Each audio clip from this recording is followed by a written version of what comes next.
Hey guys, Rich from Richmond Gaming. Hope everyone is doing fantastically well, and welcome to our ultimate guide to the X-Men. You guys voted for it. We gave you a choice in the community tab this week. I think almost 200 of you voted, and it ended up being a 58% win for us to do the Uncanny X-Men versus the Brotherhood. Joining me breaking down these two affiliations is going to be the one, the only Quinn Duggan. Quinn, how are you doing? I'm doing all right. Special treat for everyone watching today. I'm wearing a shirt that isn't grey. This is true. This is very, very true. Quinn, so what are these videos all about? Well, these videos are designed really as a stepping stone, aren't they? So players who have gone out there and bought the core box, or indeed players who are looking to take up a new affiliation, these two rosters and battle cards that we've put together are designed to aid you in what choices you should be making in terms of character selection, crisis selection, the sort of play styles that each affiliations lean into. And we're going to be breaking down Quinn's favourite affiliation in Marvel Crisis Protocol, which is the X-Men. Before we get into the battle card proper, I want to draw everyone's attention over to the top right hand corner there where you see Playstyle Focus. Now this is the three pillars of MCP, so attrition, support and control. And if you want a more detailed video on how we break down those three different traits, head over to the video that we did previously. There'll be a link somewhere here taking you to how we break that down. Let's jump straight into the X-Men, Quinn, and let's take a look at the three packs that we've brought along with the core box. So we've brought CP41, CP60 and CP71. That gives us Storm and Cyclops, the two leaders of the X-Men. We've also brought Rogue and Gambit along, and we've also brought the Honey Badger and X-23 as well. We had quite a lot of X-Men to choose from, Quinn, didn't we? Yeah, I think a fair few of them. when picking X-Men boxes, it's a little bit harder because a lot of the characters are they're single characters with other characters from different affiliations. The likes of Wolverine, you've got Beast as well, you've got Jean Grey. We could have gone down the route of Colossus and Magic, or Cable and Domino, but I think we thought, didn't we, that for your money, X-23 and Honey Badger are going to give you far more value, potentially not just in this list, but also in other lists and other rosters as well. So that's why we've gone with those. And I think the same can be said for Rogue and Gambit as well. You know, they've got splashability on the list, and they are probably some of the better characters X-Men as an affiliation have to offer. Yeah, I mean, all four of those characters out of affiliation, and we'll get into the pros in a little bit, but they are very, very splashable characters. Rounding out the roster then from a character perspective, we're taking the two-threat Black Widow. We're taking your boy Baron Zemo. You see him in almost all of the rosters, along with Black Widow as well. You know, Black Widow is the only two-threat in the core box, so she is a very easy character to bring along into a roster. We've then taken Danvers, and we've also got Doc Ock as well, rounding it out. Let's jump, Quinn, into the Crisis cards. And we're in the similar position, Quinn, with these budget rosters where we only have one additional Crisis card. So we're taking the three extracts from the core box. We're taking Infinity Formula and Riot Sparks for Secure. And then we are dropping Deadly Mutants, is it? Deadly I think Meteors for Deadly Meteors. Sorry, yeah, we're dropping Deadly Meteors for Mutant Madmen. So not a huge amount of choice when it comes to Crisis cards, but I would say, Quinn, that one of the nice things about X-Men is they've got a lot of sort of mid-level characters in terms of their threat. So a lot of 3 and 4 threat characters, which often means that we're not too concerned about the threat level itself. We're more concerned about the shape of the map. I think the reason that we dropped the Crisis that we did is because of that shape of map, isn't it? And it doesn't really lean into Storm or particularly into Cyclops. It doesn't lend itself to Storm at all. We'll get on to Storm a little bit later, but she's a squishy girl. She is a squishy girl indeed. Quinn, let's take a quick look then at the tactics cards that we've brought. And it was quite interesting doing this because each of those packs bring their own tactics cards. But unfortunately, not a lot of them are very good. Or they require other characters, or they're just so niche that we couldn't really bring them along because they offered significantly less value than some of the other more generic tactics cards. So we brought along with us To Me, My X-Men and First Class. They're two of the three affiliated tactics cards that we get. The third being, not very good at all, talking about niche and everything else. I do, however, Quinn, really like First Class. I can't think of any other affiliation that wouldn't like to have this as a tactics card available to them. Black Order, maybe? Maybe Black Order. Yeah, that was the first. Yeah, that was the one that sprung to my mind just as I said that. But even so, it's a great tactics card, and it's probably one of their. Give all of your affiliated characters 1 power round 1 seems pretty good. Yeah, and I think you've mentioned before, Quinn, haven't you, that it essentially turns them into Asgardians for a round in terms of being able to do that extract play. Typically, turn 1 is when you're probably going to see that being played. But really, really like that. So our only tactics card, Quinn, that is character specific is Jonathan the Unstoppable. Little token that you can put down within range 1 of a secure. Basically, he will secure that position for you. Doesn't do anything else because the Wolverine's better at pushing buttons than. The Wolverine with. I mean, I don't know if Wolverines have opposable thumbs, but better at pushing buttons than Gabby. Maybe it's the bone claws that get in the way. I don't know. I feel like she can retract them, though, right? I think she can. Yeah. I'm really looking forward to a little 3D sort of proxy for him. I think that'll be quite nice. He doesn't do anything else. I think if you land or if an enemy character ends their turn within range 1. So they don't even have to be contesting the objective. If they end their turn or end a movement within range 1, he just disappears. But it is a replayable card, Quinn, isn't it? Yep. So as Honey Badger moves up the field, she can go to a point, take somebody out, and then drop this token, which is quite nice. You can always do this as your last activation on a round with Honey Badger, and just because she's putting it down, and maybe your opponent doesn't have anyone to go afterwards. Guaranteeing a VP is pretty good. Guaranteeing a VP is never a bad thing. 2 restricted cards, Quinn. We've got Patch Up and Brace for Impact. They come in the core box. There's a reason they're restricted. I don't think we've said it in these series of videos, but we've said it before. Once you've gone through your characters and you start to look at your tactics cards, you always want to start with affiliated, character specific, and then restricted. Yeah. There's a reason cards are restricted. They are better than the average tactics card. So take a look at them. Not every roster needs 2, not every roster needs 1, but you should definitely be looking at them and considering them for your roster. We've then got a selection, Quinn, of unaffiliated generic cards, but they all bring and do slightly different things. We've got Disarm, Sacrifice, Mission Objective, 1-2 Punch, and Trip Up, and they just give us a little bit more oomph depending on what type of scenario we're going into. Disarm works really well with X-23 and Honey Badger because you're going to want to keep those 2 characters quite close together anyway, aren't you? So, being able to do more damage is never a bad thing. Yeah, and Mission Objective, once again, kind of in the same vein as Jonathan. It's very VP-centric. Yes, yeah, absolutely. 1-2 Punch is another one that's going to help you just do more damage. Sacrifice, I really like the addition of this card, Quinn. Yes, we've got Bodyguard on the Bodyguard S-type ability with Honey Badger, but I quite like Sacrifice on either. I think we've got Danvers in here in her binary form, or indeed Rogue is a really good candidate for being able to take the girl can take a punch or 2, can't she? Yeah, also, just to add to that, Doc Ock and Zemo are pretty tanky in their own right. Yeah, they're pretty good.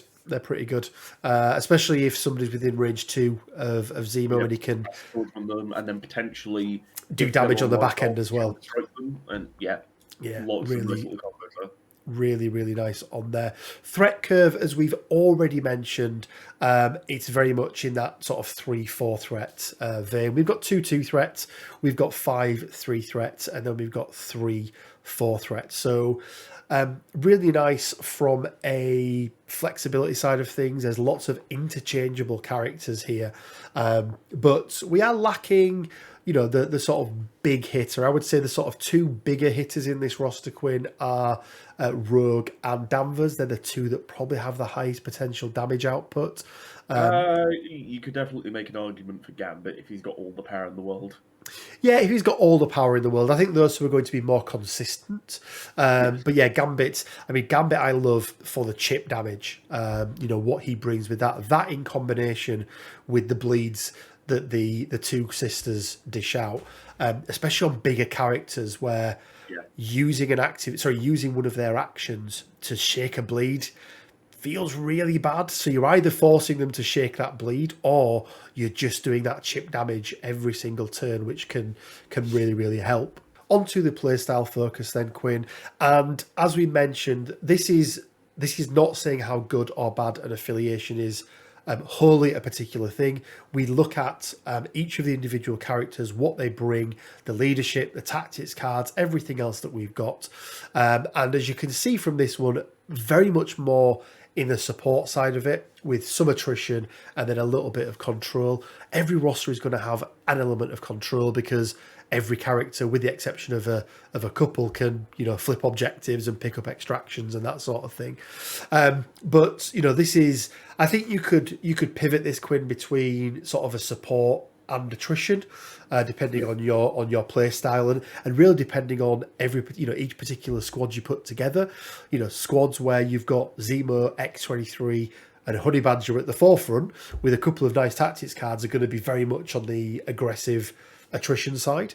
But then, with Storm's leadership and, with elements of what Zemo does as well, it does sit onto the support side as well, doesn't it? So it does, So yeah, pretty good. And like I say, it's quite a flexible roster, Quinn, really, isn't it? With the different approaches you can take, and you probably get to try out quite a lot of different play styles with this, depending on the characters you put in and the different lead that you take as well. So there's definitely some things to try out here.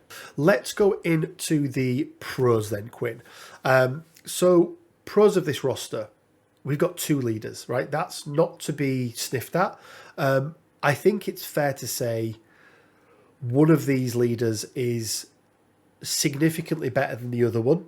And she's going... They're not the best. Yeah, and she is going to be 90% of the time the leader that you take. But the fact that you've got Cyclops there as well, I like it because it offers some more flexibility and it gives you more value from the roster. You can try some different play styles with Scott rather than taking Storm all of the time. We've also got an affiliated 2-threat. We spoke about this in the Avengers videos and how important that is. And I think then we doubled down on that when we talked about the introduction of Bullseye into the Cabal roster. The fact that she's affiliated, the fact that she's in another pack with an affiliated character, and the fact that there's so much synergy between those two characters is not to be sniffed at, I think, in this roster. And she does some work, does Gabby, doesn't she? That little range 1 aura that she's got where you just roll one less dice, the fact that she's a 2-threat with a bodyguard that can generate power, so she's probably going to be able to use it most of the time as well, is pretty good. And then we've got, Quinn, I'm going to say within the X-Men roster that we've put together, some of the best individual characters at their given threat levels. Gabby is, while she's not the best 2-threat, she's a really good 2-threat.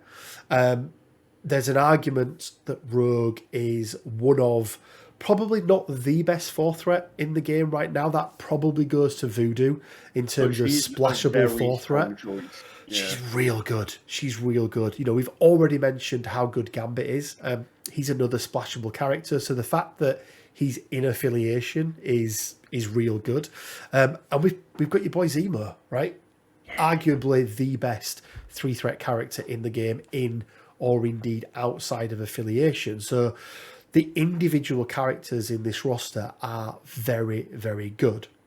Yeah, that does, however, bring us on to the cons, doesn't it? It does. It does bring us on to the cons. I've got a little analogy for us here, sort of better explain sort of these cons. So one of the cons is that there's very little synergy within the X-Men as a whole. Like, in a way, they sort of struggle in terms of like a faction identity because, like, sure they have two leaders, but one of them you play, very infrequently because just their kit isn't the best, and then you've got Storm who sort of wants to like run away because of like, the cover, and then she wants to hop around and stuff like that, and it's. But then, like, you look at all of the other characters, and like they don't necessarily mesh with that too well. And the little analogy I've got for you is that you're old, so you know the '90s X-Men cartoon intro, right? I definitely do. Yeah, I definitely do. You've got the bit where like the blackbird's flying through the sky, and then like Rogue swoops in, and it freeze frames, and it's like Rogue, and then she flies off, and then it's like Storm in the sky, and it says Storm. And you've got like Cyclops doing his little thing, Wolverine going rare, because that's the noise Wolverine makes. And like, I feel like you have all of these things in all of these characters, but the thing that like the MCP X-Men intro theme song is missing is the little sting at the end. That little unifying. Just missing that. Yeah, and this is their problem. Is not their only problem, but one of their problems is amazing individual characters. And as you say, when I think they've done such a good job. When you play Rogue, it feels like Rogue. When you play Gambit, it feels like Gambit. Yeah. You play Laura and Gabby, they feel like Laura and Gabby. Like, yeah. But when you play the X-Men as a whole, not only does it not feel like X-Men, it doesn't. Nothing ripples through. If we take a look, Quinn, at some other, let's take a look at the other ones that we've done. Cabal are great at power generation. So you take characters who have attacks like beam attacks. So a Sinister, who we actually didn't include, but was very, very close to being included, or a Loki, or somebody like a Murdoch, where you do a Doomsday Chair, and you're getting 2 of that 3 power you spent back. Because you're doing spenders for cheaper. Oh, that's really good.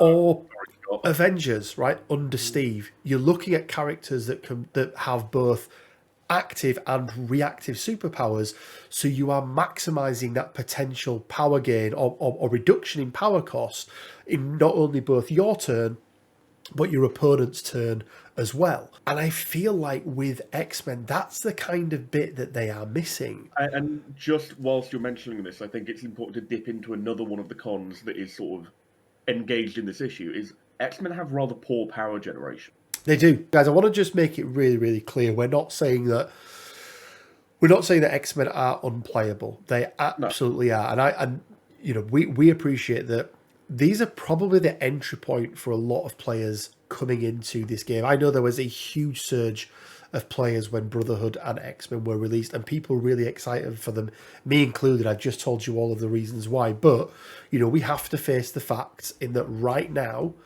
they've got access to some really good characters, but other than that, there isn't really much synergy outside of that at the moment. And I'm only saying it because we want there to be. I want there to be this. I want to go into a couple of other ones, Quinn, as well. Tactics cards we spoke about. Every character that we've brought has tactics cards, and we've not brought any of them apart from one on Gabby.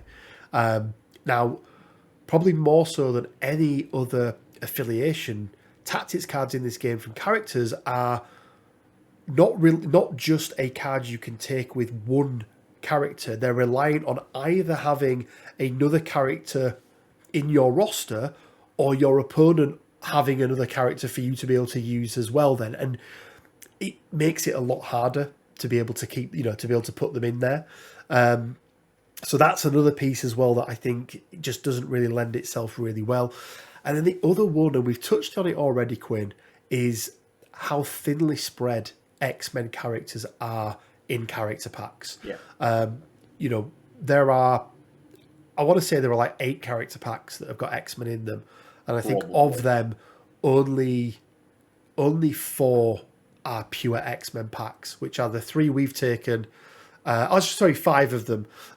Colossus and Magic, and then Domino and Cable. And yeah, it just makes buying them more expensive, and it meant that if we bought if we want to take Wolverine for example, we'd have had Sabretooth, and Sabretooth has no synergy with them. He's not affiliated. Danvers as a fourth threat is significantly better than Sabretooth in this roster, and probably overall as well. So that's just another thing to be aware of when or if you are looking at getting into X-Men, is they're spread thin, and the other characters and the cards that come with those character packs are not really additions to the X-Men roster that you're probably going to be wanting to take. Let's move on to the packs that we've used then. So we've taken CP01, the core box, obviously, CP41, 60 and 71, bringing us a grand total of $219.80. But as always, guys, you're not going to be paying that price. Make sure you support your local gaming stores. And if you are based in the UK, why not take a look at Elysium War Games? There'll be a link down in the description below. They're a great local gaming store, and they're also the sponsor of our channel as well. Moving on to the final four parts of the battle card then, and starting with cost. This is a very cost-effective roster. I would say that we from a value perspective, we're leaving a lot of cards on the table, but they're for the reasons that we've already explained. But at $219, it's definitely in that absolute budget category. So it comes in at $1 out of 5. From a difficulty perspective, I think this is a fairly new player friendly list, Quinn. There are not too many mechanics that you need to learn. It's definitely more advanced than the Cabal and the Avengers rosters. There's a couple of things that you need to learn, but once you learn them, that's it. There's nothing that sort of cascades into anything else. What once again, we mentioned lack of synergy. The mechanics don't necessarily interact very often. On to Adaptability Queen, and we've got 2 leaders. We've also got a lot of characters in that mid-tier as well. So we've given it 3 wilds out of 5. I think that extra leader gives you a lot more playability. I think it's a nice addition. And whilst he's not the most competitive character in the game, and he's definitely not the most competitive leader in the X-Men, he at least gives you an extra different play style to try out. And especially in casual games, take him along and you're gonna have fun with him.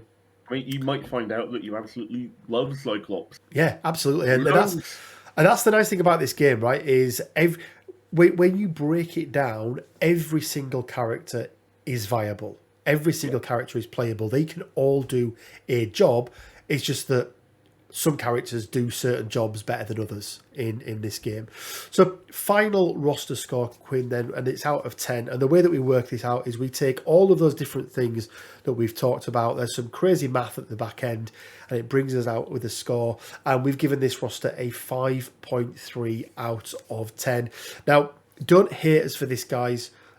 It's a low score. It's the lowest budget score we've had so far. It may not be the lowest. I don't mind. But, there are some gaps in the X-Men affiliation at the moment, and they do come to the forefront when you do something like this. So, but don't let this discourage you. It's a good roster still. They're not necessarily gaps that can be filled, per se. They are gaps that are present because of things that are already in the X-Men, if that makes sense. Yeah, they're not. It's not because we don't have enough money to throw at it. And we'll go on to that. We'll go on to that battle card in a moment, Quinn. But yeah, there are just some inherent issues right now, or gaps. Gaps I prefer to use rather than issues with the X-Men at the moment. But with that being said, Quinn, let's jump over and take a look at the battle card, the roster that we put together, where we get to spend all of the money in the world, and it's not a problem at all. So jumping straight into it, let's take a look at the characters. And one gleaming thing that stands out to me, Quinn, is we made maybe the controversial decision to take out a leader.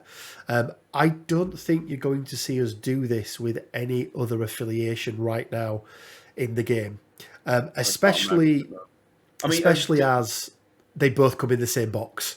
Well, right? we haven't taken leaders out, but we have just decided to not include them in Yep, other lists. So, we yep. didn't have Hulkbuster in the Avengers, like No Limits one, but, that's probably the closest you're going to get. Yeah, yeah. So we've kept a lot from that original roster. So we've got Storm, we've got Gambit, we've got Rogue, we've got X-23, and we've got Honey Badger. So again, I want to just emphasize that these rosters are a journey. When you see this final cost, don't think that the only way you're going to be able to play X-Men is by spending X amount of hundreds of dollars.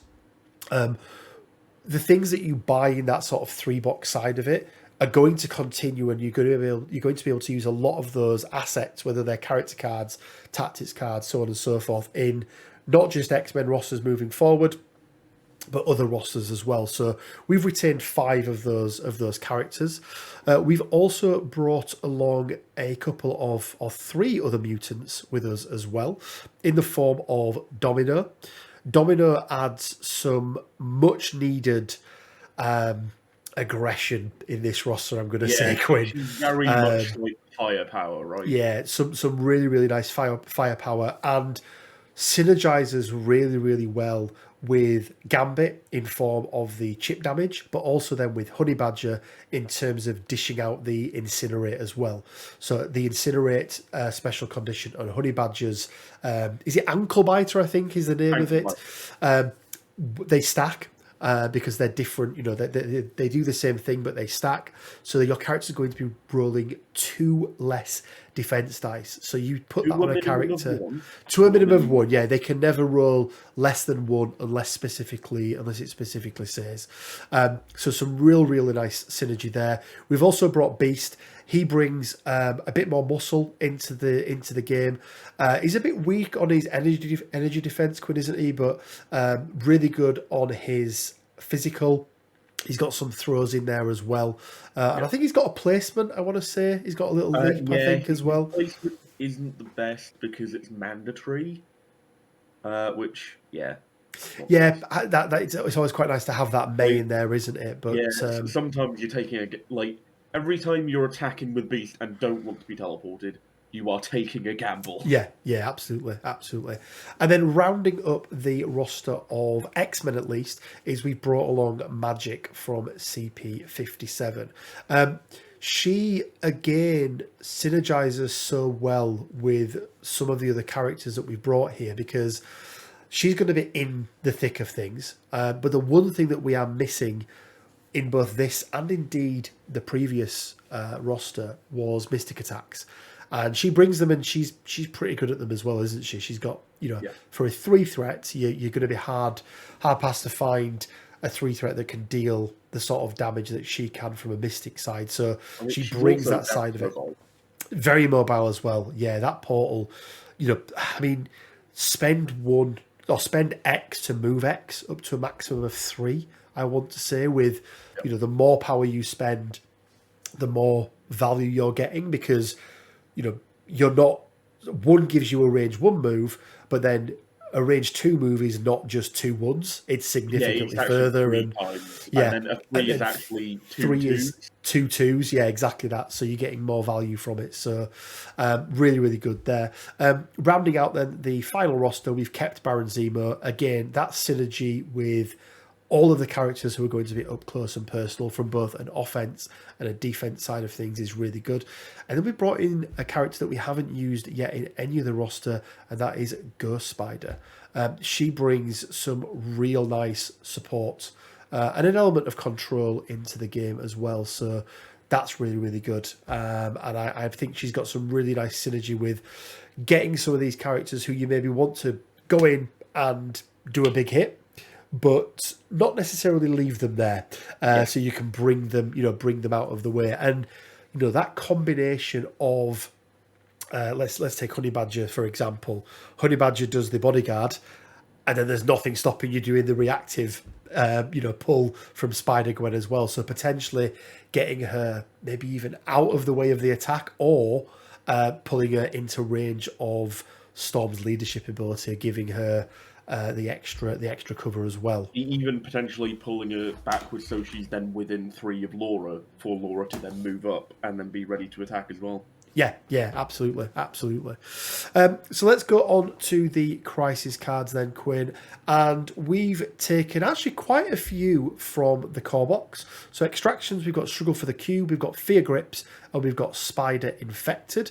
I think Spider Infected I want to talk about real quickly, Quinn, because I know we'll talk about in the pros here. We've got a lot of mobility in this list, and a lot of mobility that doesn't care about whether you're holding a token or not.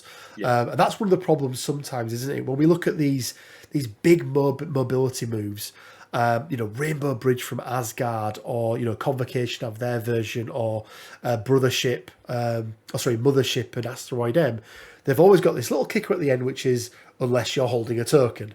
I mean, Storm's leadership does have the same kicker, but it does. But there's lots of other characters characters that just do placements. Like Magic doesn't care. Laura and Gabby's Big Sis, Little Sis doesn't care. Beast's Ambush or his Animalistic Freestyle doesn't care. Zemo's Charge. And, Spider Gwen with the pull as well doesn't care either. So some really, really nice synergy with that.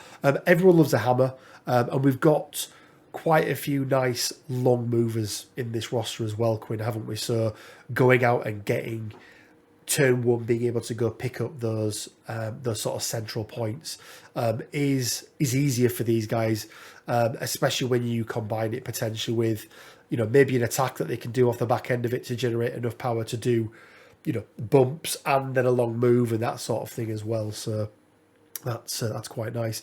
We've then taken the one card that we get from the leadership box in this one, which is Mutant Madmen, which is the flip objective, which works quite nice. We've got Infinity Formula, and then we've got Portals Overrun with Spider People.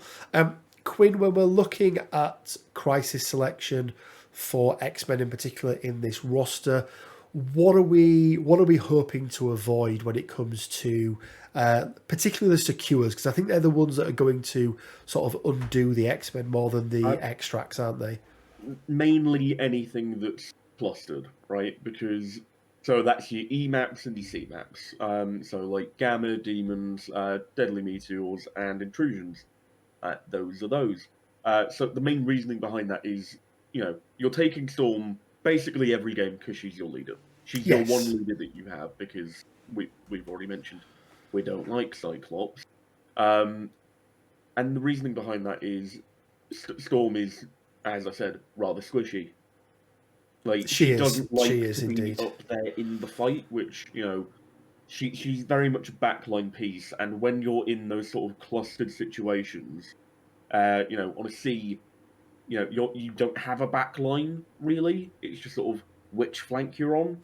And then with an E, yes, you have a backline, but if it's something like Gamma, your opponent's going to be gunning for it because they want to get on it and get the extra points. And if it's Demons, she stood there and she's on fire. She's very easy to kill if you do just end up standing next to her. She's with, if she is on fire, she's not going to have a good time with it. Even with the cover that because she gets covered to herself as well, I think, doesn't she? Yeah. So let's jump on to the tactics card then, Quinn, and we have introduced another character-specific tactic card as well, or group of characters. So we've kept the 2 tactics cards that were the affiliation ones. We've introduced exceptional healing. This in combination with X-23 using a sacrifice or Gabby doing the bodyguard can just be really, really good. A big mystic attack into Gabby and she just goes, I'll spend 3 and I'll take 1 damage. Can be really, really nice. How about no? We've swapped out Quinn, and we do this in quite a lot of them. Patch up for Medpack. Overall, Medpack is just a better card. You're getting more return on your investment, less the potential to heal less, but the fact you can do it on yourself or somebody else, and it's 2 for 3 rather than one for one, I think is just makes it all round better. Higher floor, lower ceiling, but equally less restrictions because you can play it on yourself. Yeah. We've got Indomitable. It's another card that you're going to see included in not just a lot of our rosters, but I think a lot of rosters moving forward. Doubling up on the brace thing, but even better because you just don't move. Whether it's off the back end of somebody's attack, whether it's a tactics card, whether it's a superpower, you just don't move. And just to explain how this works, if it's a tactics card they're spending, let's use Juggernauts for example, it just it ends. You don't get to choose another. You don't get to choose another target. It just ends. He spent all that power, and 20% of his tactics cards for that game have now disappeared. If you want to get thrown out of your local gaming store, you can literally reach across the table, take their "Do you know who I am?" and just rip it. Yeah. Well, you just go, yes, I do know who you are, and I'm not moving. Similarly, if it's a superpower, most throws in this game have the restriction of can only be used once per turn. They've used their throw. You've just said no, they don't. They get to use it again. So super, super good card. Disarm, Sacrifice, and Mission Objective. 3 tactics cards that we've taken from the original roster back into this one as well. Once again, just emphasising the value in that core box. Playstyle focus, Quinn. We've really doubled down, haven't we, on the control support side of things. Control from a perspective of bringing in characters such as Spider-Gwen, who can, just say no to an attack is really, really nice. Also, in a sense, Indomitable and exceptional healing really play into a form of control because you save it for a big hit. We've also still got the likes of Mission Objective in there, which yes, crisis play is in sort of the vein of control with sort of this whole 3-pillar system. Like, you've also got just going into support a bit. You once again Gwen plays into that as well because she's keeping dudes alive. You've got Storm's leadership giving you cover. Like this list can very much play in a way that forces your opponent to come to you, and then because of the mobility it has, it just runs away. Yeah. Let's then take a look at the pros. So we've already talked about, sort of extract play, being able to do the bump, and then with all the mobility that we've got, lends into itself really, really nice. We've got lots of 3-threat options, and they're quite interchangeable, aren't they, as well, Quinn? So, you want to go, you come up against a very heavy attack list where they maybe don't have lots of mystic defense. You want to make sure magic's in there. Coming up against Convocation, throwing the sisters. They're just going to shred through them like a knife through butter, potentially. Rip and tear. Rip and tear. We've already spoke about that lifesaver synergy with the leadership, which is really nice. And we've already covered off lots of mobility as well. So, this list is by no means the most competitive, but the pros are pretty good. You're going to have some fun playing it. Into the cons, because there are still a couple. And I think this is stretched out further, Quinn, than just our roster, but I'm going to say it, and some people may again get annoyed. There are no viable affiliated big hitters in X-Men at the moment. I don't see Jean as being a viable big hitter in this roster, and the main reason is that she uses or needs so much power to do the things that she does. And once again, we talk about that synergy and that trickle-down effect of how your leaders can then help the other characters. Because of that lack of synergy, it doesn't really lend itself into a big 5-threat hitter like Jean when you can just field the 5-threat duo of X-23 and Honey Badger. And I think them two are always going to be a better option over Jean for you in this roster. Yeah, and we don't even really need to mention Cable, do we? Good old 5-threat, 5-dice builder Cable. Yeah, it's a struggle. He can definitely go out of affiliation. He's viable in Avengers, in Steve's Avengers. bodyguard and 2 extra dice for 1 power each is pretty good. Yeah, like but once again, like Cable sort of fits into the whole issue that the X-Men in general have, which is he's not very good at generating power. yeah, He can 5. generate to a turn, which is great, but like he has to spend it very often during his activation to body slide, and his builder is rather subpar 4 or 5 threat. Yeah, especially when it's a 5 threat with a reactive ability as well, like Jean, right? Suffers from the same thing as Jean. And then kind of leading on from that, because quite often, Quinn, don't you look at a roster and you go, okay, there are no viable 5 threats in my roster, but there are more than enough viable 5 threats that can slot into most rosters. Your Ghost Riders, your Modocs, your Scarlet Witches, your Angelas to some extent. The problem is those big hitters need something else more often than not, and X-Men just don't give them it. Storm's leadership just doesn't give them enough to get the most out of them, and therefore, again, it's just not viable to put them in. Yeah, I mean, like X-Men. you can make an argument for the OG Doctor Strange because getting cover all the time means that he's getting power for Shield the Seraphim, which is cute, but it's exactly that. It's cute. It's not really anything more. Yeah, and I do feel like while Strange would definitely make this roster into a more evenly spread roster in terms of what they do. I don't think he's not the answer that X-Men need right now. I do also think that you struggle to fit other things in around him, right? Yeah, absolutely. And then we've already spoke about it, but again, it comes down to that poor tactics card selection. I think the tactics cards, Quinn, to your point around the last roster where the synergy piece, I really do feel like it's the tactics cards more often than not that actually make an affiliation feel like an affiliation and bring that synergy together. Well, yeah, like tactics cards are all about that like big moment that happens like once every sort of, it's your Avengers assemble where they all sort of come together. It's your Wakanda Forever, where they all sort of launch into the attack, and like X-Men just don't really have that. Yeah, to me, my X-Men just, I mean, that card would feel really cool if either of the leaders in X-Men were actually good at generating power. We're really good. Yeah, we're really good. But yeah, so there we are, guys. They are the cons. Let's jump into the packs that we've used. I'm not going to reel them all off, but the one thing I'm going to say for this roster, Quinn, is coming in at a grand total of $499.45.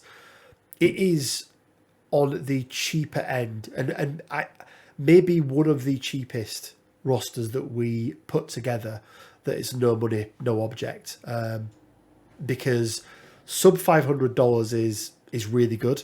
And once again, there are ways in which you can reduce that significantly. I'll pick out a couple of examples here. We spent $40 on exceptional healing. We spent $40 on fear grips. Neither two of those things are essential to this roster in such a way that it would pull it down and make it unplayable by any stretch of the imagination. Yes, fear grips is a really nice to have card, but you know what? Your opponent's probably taking it, so you've got just as much chance of getting it anyway.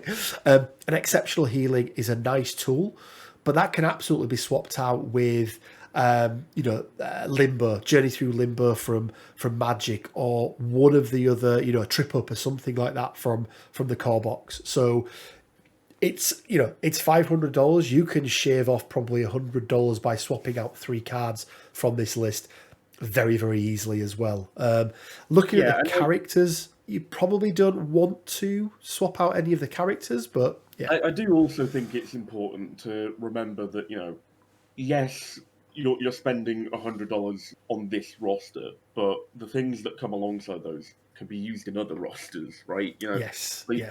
Typically, when people play this game, they don't just play a single affiliation all the time forever. Unless you're Aaron. Unless you're Aaron. Unless you're a weirdo like Aaron, but we don't talk about Aaron. You've always got the tools to expand and go into something new, and that is very much sort of a core aspect of this game and how it's marketed and played. Right? Yes, yeah, absolutely. And the inherent value of all of these is really good because, as you say, everything, with the exception of two things in this game, Quinn, and that is character-specific tactics cards and affiliation-specific tactics cards. Everything else in this game is completely interchangeable. You can take any cards with any characters on any crisis, and that's one of the really nice things about it. Potential for what-if scenarios is great. Let's go into the overall stats then, Quinn. Cost, 2.5 out of 5. This is not an expensive roster. We've got some good value, and as I say, if all you wanted to do was play X-Men, you can slash the cost of this significantly by removing some of those cards. Difficulty, I've gone for two skulls out of 5. I think the progression from the previous roster to this one, yes, we're introducing a few more mechanics, okay? We've got far more placements with this one. We've got the lifesaver from Gwen, but really there's not many more mechanics that we need to learn to be able to play. So I think this is, this is no more difficult to play than the previous roster we put together. And then lastly, going into adaptability, I've given it 3 wilds out of 5. And I think the main reason for that, Quinn, is that bulk of 3-threat characters and how interchangeable they are. And the fact that they don't really care what threat level they're coming up against. And also the fact that, as you've already mentioned, we've got access by buying these packs to loads of other things. So not just the adaptability one-shot in a game, but the ability to swap out some of these characters for other characters we've already bought to create a different roster, I think is really, really nice as well. Overall score then, Quinn, and preface this with the fact that we've already established that there are some inherent gaps at the moment in X-Men, and we're not able to plug them because they are down to leaders, leaderships, and tactics cards that just exist in the game. So this one comes out with a score of 6.8 out of 10. Overall thoughts on this, Quinn, are you're going to have fun with X-Men. I've always found whenever I've played with them, they are a fun list. And you get to do some big thematic plays with the likes of Rogue and, with the likes of X-23 and Honey Badger and those sorts of ones. Are you going to be able to enter this season's TTS League and win it with X-Men? I think you're an incredible player, maybe, but probably not. I think skill level will go a long way to getting you so far with this roster, but only so far. It's, if it comes up against other rosters that we'll go through, Brotherhood it being its counterpart, it really does come undone a little bit. But a good skilled player with dice, and we spoke about this before, this is a dice game. The 3 things that affect this are the choices you make when it comes to roster, crisis, and squad selection. That's something you can control for the most part. It comes down to your own skill level. That's something you can absolutely control and something you can absolutely hone as well. And as you hone your own personal skill level, everything else gets better as well because you learn about synergy and what cards work and everything else. But the great leveler in this game, Quinn, are dice. Dice be dice. It is a dice game. So the greatest player in the world can go up against an absolute newbie, and if that newbie rolls exceptionally well and the player who's playing XYZ roster rolls really bad, there's a really good chance that that character who's rolling well is going to be able to win this game. And that's the great lever across all of these affiliation breakdowns that we're doing. So whilst we've given this a score of 6.8 out of 10, that doesn't mean that this roster isn't ever going to be able to beat another roster that scores 7, 8, 9 out of 10, because that's just not how this game works. No, it's definitely not. Like, player skill is very important. Like, as you mentioned, dice is the great leveler, but player skill is sort of either getting yourself into situations where the dice don't necessarily matter, or that they matter less and impact your ability to win less, right? Yes. There are also teams out there that very much, want to steer in the opposite direction and just sort of force your opponent into having to make, the best of a bad situation with regard to dice, right? There we go, guys. That is our X-Men breakdown. If you haven't checked it out, why don't you go and check out the sister to this video, which is the Brotherhood breakdown. And at some point this week, me and Quinn will be doing a Brotherhood X-Men face-off. We don't know who's playing what yet, and we don't know which rosters we're going to be playing, but we'll be doing one of the budget versus one of the honed rosters. So I know which one I don't want to play. yeah, I mean, I really don't want to play budget X-Men versus honed Brotherhood, but we'll see. We'll see what happens. Guys, if you have enjoyed or liked or you found this video useful in any way, shape or form, all I ask is that you give this video a like. It really, really does help the video out. If you want to support the channel even further, we do have a Patreon set up. There's a link down in the description below. And we also have a merch store where you can find some really cool MCP inspired t-shirts. And there is actually an X-Men and a Brotherhood one up there at the moment. We also have a Discord that's completely free of charge. Again, link down in the description below. Join it. There's about 300 people on there now talking all things Marvel Crisis Protocol, plus some other things in there as well. Guys, as always, it leaves me with just enough time to say stay well, keep safe, and until next time, bye for now. See ya.